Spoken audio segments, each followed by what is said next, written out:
was taking a lesson from Jason Aramoto here in Los Angeles. And the reason why I scheduled the lesson was I really wanted to know and understand what made his playing so bluesy and soulful. And the first thing he said to me was, double-stop hammer-ons. And as soon as he said it, I knew exactly what he was talking about because I used to play bluegrass mandolin. And a big part of the sound of the bluegrass mandolin is doing things like little riffs like that, where you're just kind of it sounds very mandolinistic. So as soon as he said it, I thought, okay. So I went back home and I started practicing my double stop hammer-ons. So what is a double stop hammer-on? Well, we know what a double stop is. That's just playing two strings at the same time. But it's got to be two very particular notes. And the notes that work really well for this are the root and the fifth together. So on the two middle strings, the shape that works really well is you find your root on the E string. So I'll use G here. And then you find the fifth of the scale on the C string. So in the key of G, here it is. And then you hammer on from the fifth to the sixth of the scale. And by the way, this sounds so much nicer if you've got a uke that you can plug in, and if you set your equalizer to give it a lot of treble, because you really need that snappy kind of. So I'm really snapping the fingers with my strings when I play, almost like a bassist. And when I do some of the other stuff with my thumb, really snap that E string, or that A string. So so you want to hammer on from the fifth to the sixth of the double stop. So that's G and F.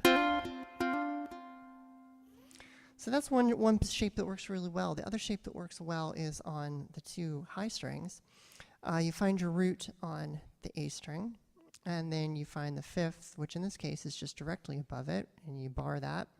And then again, hammer on from the fifth to the sixth. And this is a real familiar shape because, this is just a C major triad. If I did this, 3, 3, 4, it's movable.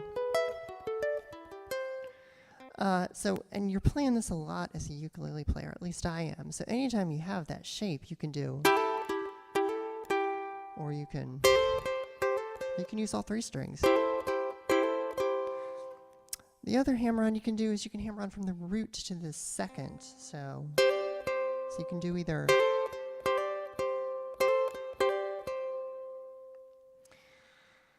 So that's one thing you can do, and you can even hear Stevie Ray Vaughan in Little Wing. He does that little,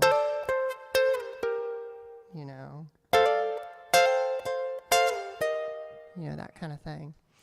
So real common in blues playing. Of course, another little thing you can do is you can hammer on when you have this shape to both of the middle strings, which sounds really good. Oops, sorry, let's try that again in the right key. You can create little riffs like that. Now, I do this stuff all the time in my playing. So, for example, in my arranging of Tiny Dancer, which is in the key of G, I use these hammer-ons all the time. So right off the bat, I'm playing the three lower strings, but I've got this nice little triple stop here. And then I go to this. Sorry.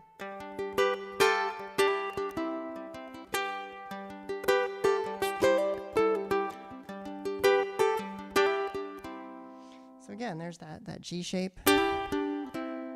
Back to open. So it sounds really great on the uke, especially if you've got it plugged in. Now, another thing you can do is you can use this for soloing. So you could do little or that kind of thing.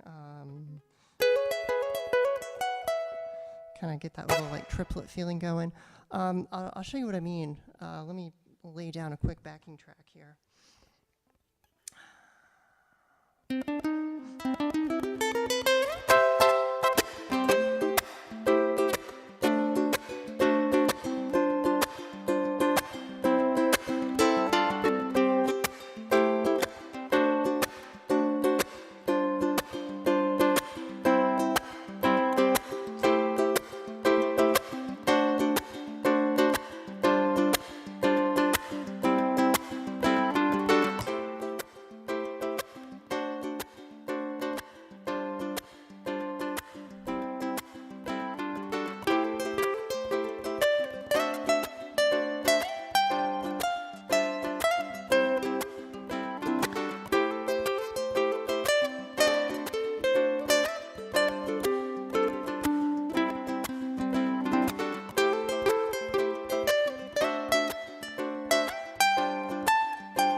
the idea. That's one of my favorite progressions, by the way. Speaking of riffs, beautiful. My favorite ukulele position ever. That closed position minor 7 chord to a D7 to what is that? That's a G7 sus to a C.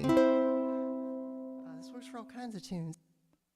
Saturday in the park, wish it was the 4th of July.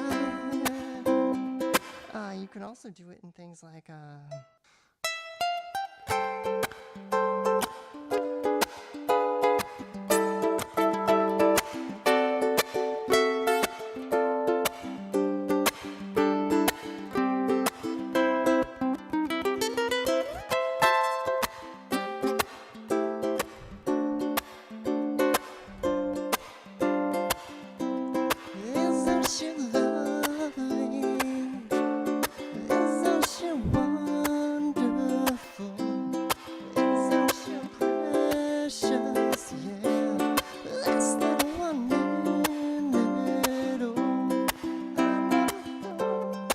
sort of thing. Anyway, so Doublestop, Hammer-ons. Another day, another riff.